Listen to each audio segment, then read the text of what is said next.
繼續來關心這立法院115年度中央政府總預算到今依然是無進度，將進行第3輪的調野協商。不過國民黨團呢，這保寬期總調呢，伊又閣無來啊。這立法院長韓國瑜也甲批評，那保寬期今日表示講無出席，代表伊要抗議。那這行政院依然是希望講這總預算的部分趕緊來審查。那你副總召人不來，你簽字無效。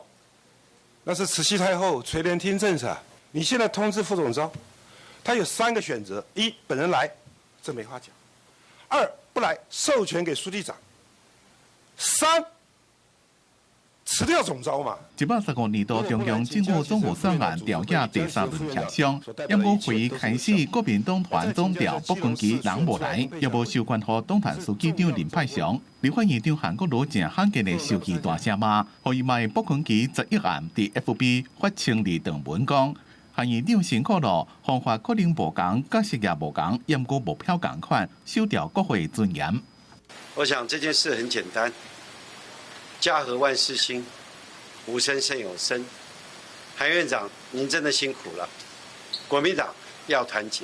參加協商的黨團書記長林派祥講，雙方攏有較着急的所在，大家莫過度解釋。民眾黨團總調陳慶良講，協商的過程常常看到行政部門用情緒勒索的方式處理每一條預算，尊重部總調的做法。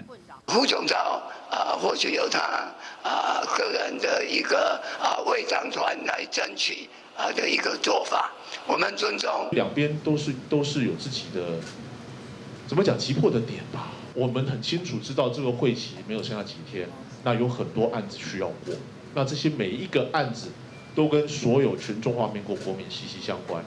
那身為立院的大家長，院長當然會急。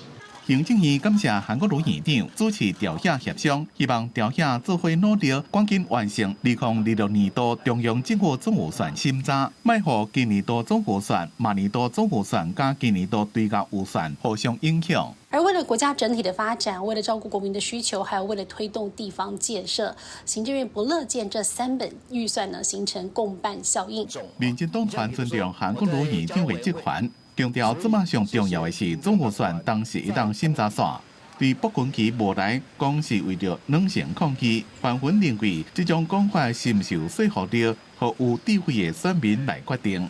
記者綜合報道。